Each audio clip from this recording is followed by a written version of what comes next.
Good. Okay. Let's see where we're at with these charts. All right, so just, again, I want to keep kind of refreshing your brains until we get pretty good at this. When we're doing our charts, what are my 4 steps for the chart? Step 1. First thing you should always do. Say again?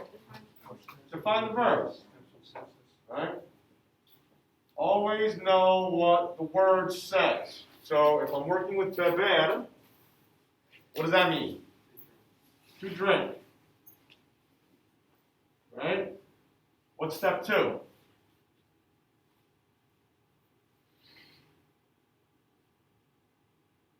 Yes, Mike. Drop the ending. All right, and in this case, what am I dropping?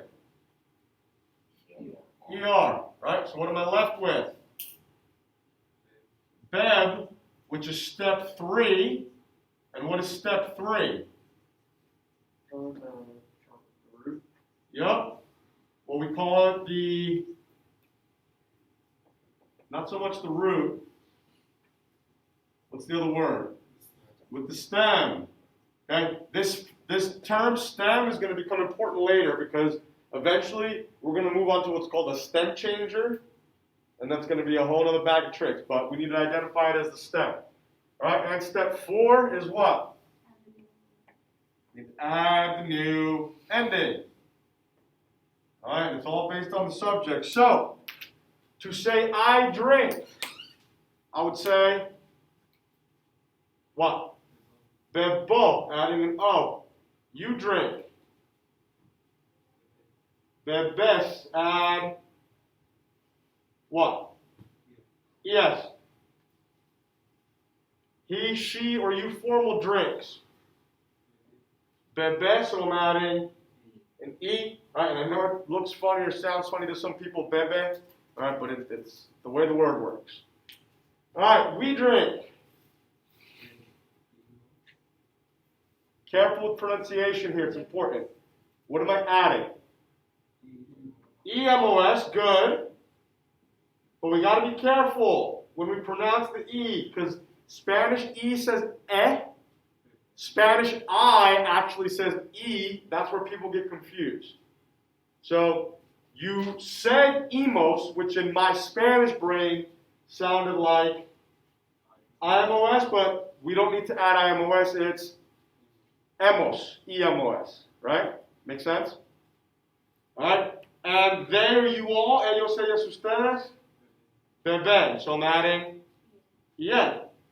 Right? And now I can use this information to make sentences. We'll talk about that in a minute. All right. Any questions on beber? Good there? All right. Comer. Let's take it step by step. What does it mean? To eat. Step 2. What am I dropping?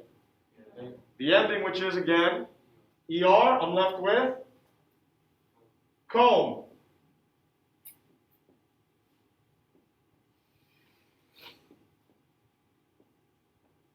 Right? Add my new endings. How would I say I eat? Como. You eat. Comes. He or she eats. Come. Again, it doesn't say come like come here. Right? We're now in Spanish. Spanish E says S, so it's come. Right? Make sure we're good with that. Nosotros, nosotras. Comemos. Ellos, ellas, ustedes. Comen. Good. N again. E-N. So, should there be any difference in my endings with either of these 2 first charts? No. Why? Because they're both the same ending. They're both ER charts, meaning I can give you any number of ER verbs, and as long as I tell you that they're regular ER verbs, this should be your result. Your stem is whatever the word is, but your endings are the same. Good? All right. Lovely. Moving on, a little different. Vivir.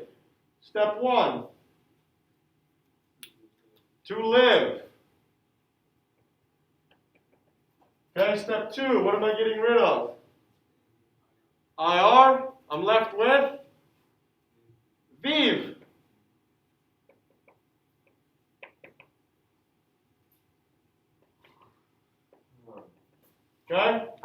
I live. Vivo, I'm adding in. Oh, tú vives, I'm adding es. Ella, usted.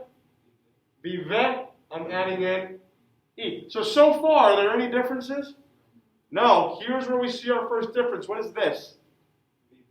Vivimos, and that's where I get my IMOS. Remember, Spanish I says E, and that's what throws people off with pronunciation. But it's imos, IMOS. And ellos, ustedes, Viven. viven. Good, I'm adding what, Mike? EN. EN. Good. All right, so again, the only difference so far in an ER or an IR chart is the nosotros form, the we form. Good? To this point? Okay. Escribir. To write.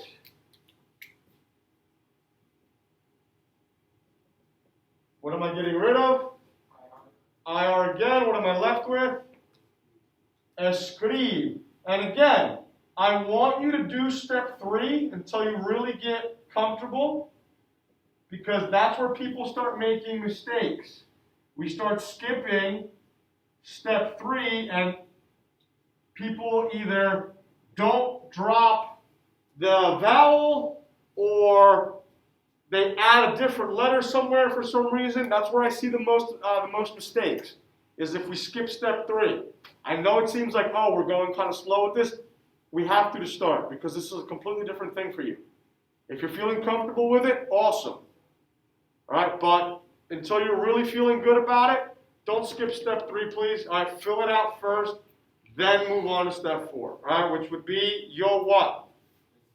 Escribo, tú. Escribes, él, ella. Escribe. We still got to get that vowel sound in there. Nosotros, nosotras. Escribimos, so again, I'm IMOS, and ellos, ustedes. Escriben. All right? Are we good there? Yeah. So again, should there be any differences between the last 2 charts? No, because they're both what? IR charts. They're both IR charts, identical endings. Now, again, as just a refresher, once I go to use this information for sentences, what's the first thing I need to ask myself? How many involved? All right, and it's going to be either singular, meaning 1, or plural, meaning 2 or more. not always 2, more than 1. Okay, what's question number 2? Now we ask, am I involved? Right? Number 3. The answer here, number 2, is either going to be yes or no. If it's yes, you stop. If it's no, you keep going to question 3, which is what? Am I talking to or about? Right? So if I were to give you a quick example here, let's say I wanted to say,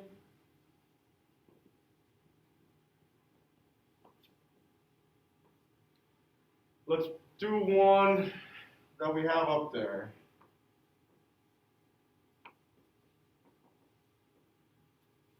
Good. Miguel y yo comer and pizza. So we've got the pieces of a sentence. We don't have a full sentence. What's my verb? Comer. So I'm working with comer. Okay? So let's go through the other process first. We know comer means what? To eat. It's an ER verb, so what am I dropping? The ER. I'm left with com. Okay? And I can't say Miguel y yo com pizza. It's an incomplete word. Now I move on to here. How many people is Miguel y yo? 2. So if I'm looking at my chart, which side can I eliminate? The left. This is my singular side. These don't factor into the equation. Don't worry about those. They're out. All right, these are now my only two choices because it's more than one person. Question number 2, am I involved? Yes, because what does yo mean? Yo means I. That's my only option. If I am involved and there's more than one person, this is my only option. So what am I adding?